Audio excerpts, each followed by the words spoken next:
everybody, Girly Ralph, also known as the Daycare Diva, and I am here today to share one of my favorite strategies for keeping little people self-regulated and engaged and quiet whenever I have to do something, on the phone. Like if I have to talk on the phone or if I have to help somebody work on a project, that kind of thing.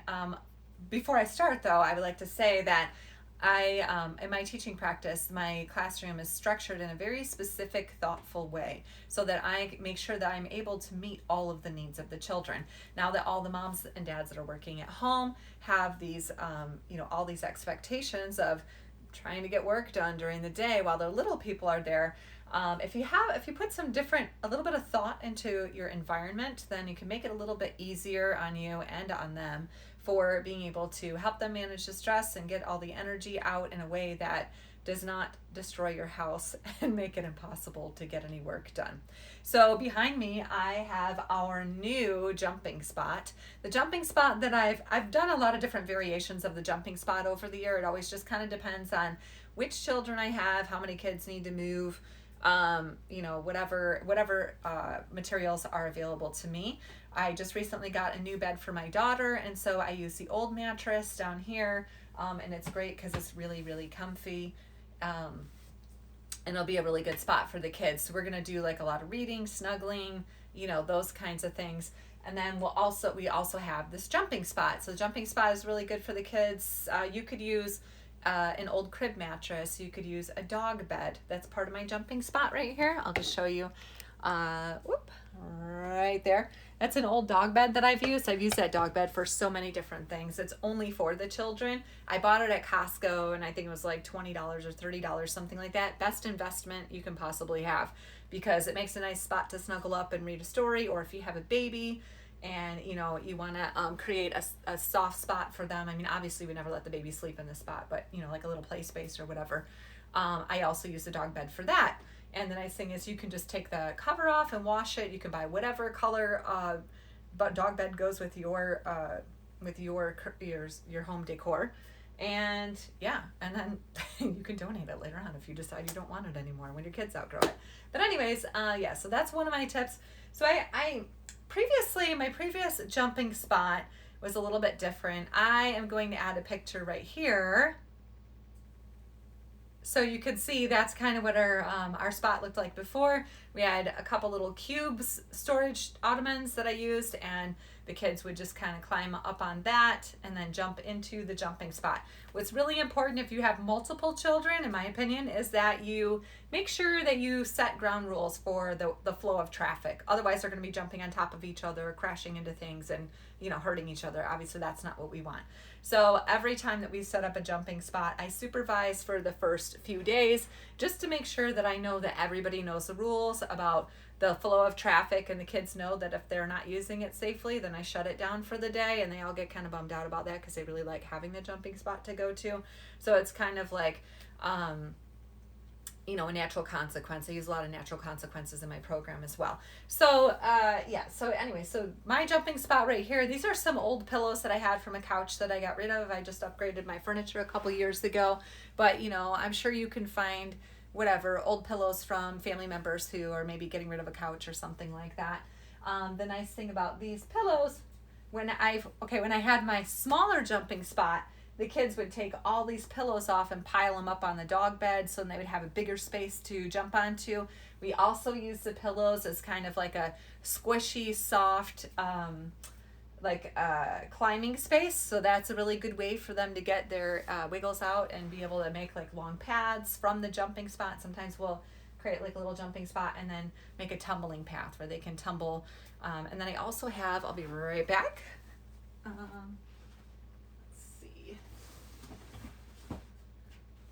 So I have these. I like all my fabrics to coordinate.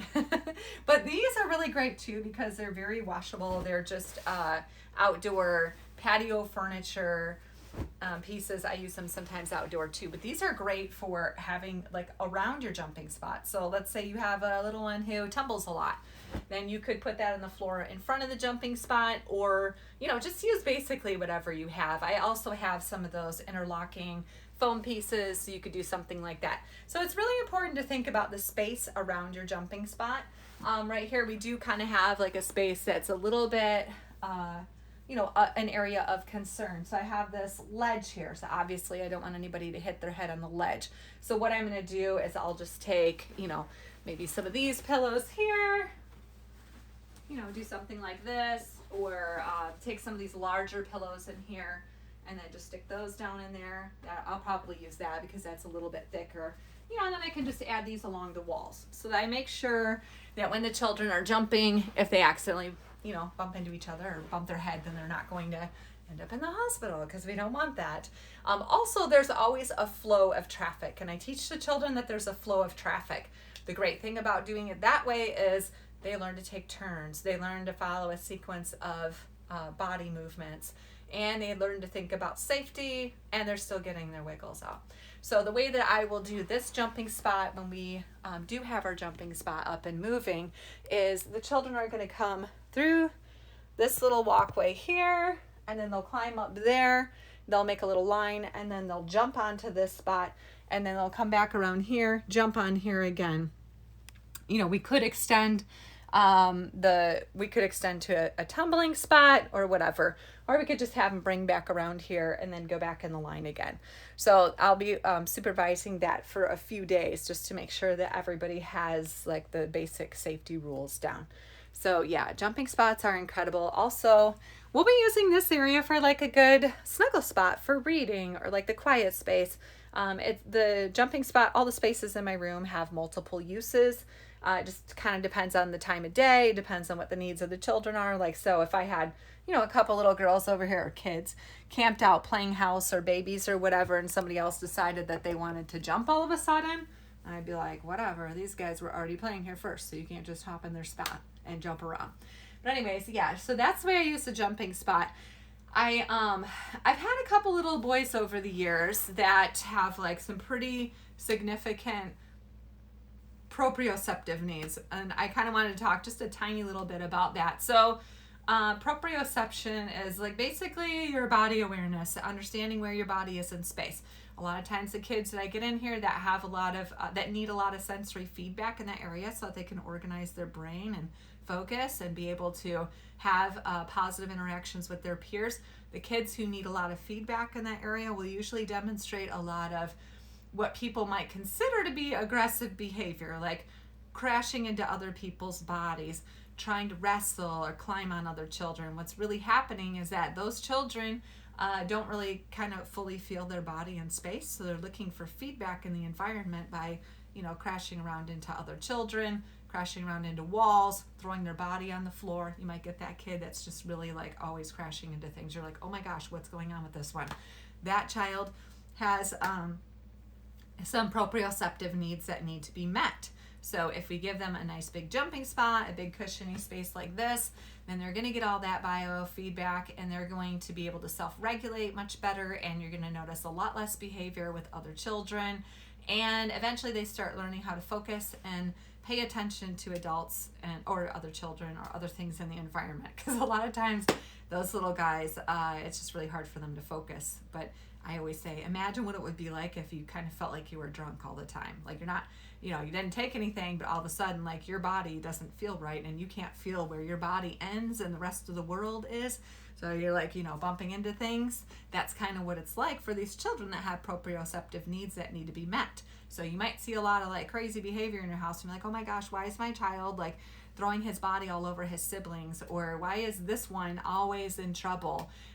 That's kind of what you have. So if you can create a nice jumping spot, you're gonna have so much more peace in your house. Again, another thing is too, you might even make it like, okay, this person gets to be here for 5 minutes or 10 minutes. We're gonna set a timer.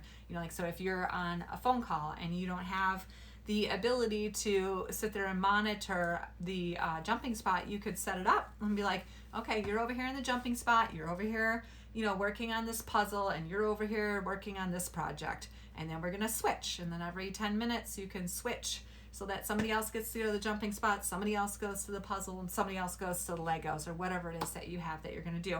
And in that case, like, as a parent, you're gonna get a solid half an hour time focused on your computer, your work, or whatever it is that you have to do before you have to actively engage with your children again. So I hope this helps, and I am here to empower you and educate you and help you figure out how to navigate all of this crazy that's going on in our society right now.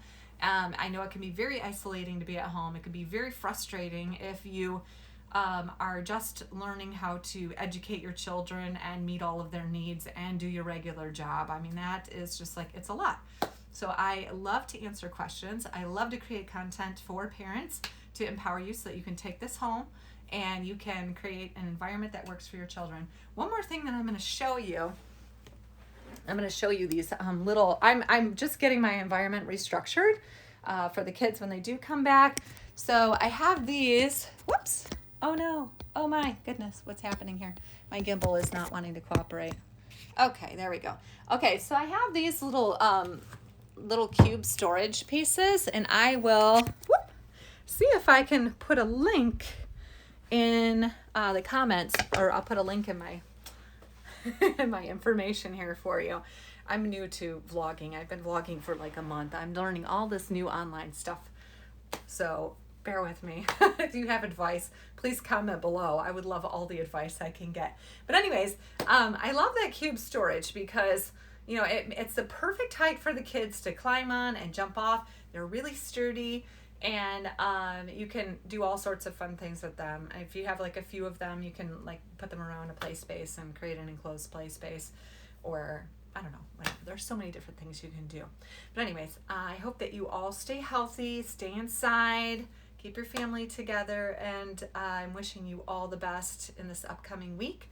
I'm going to be creating some Zoom sessions for my little people, and I'm going to be creating some video content around how I am creating an online preschool for my families. So yes, everybody stay well. Wash your hands. Love you.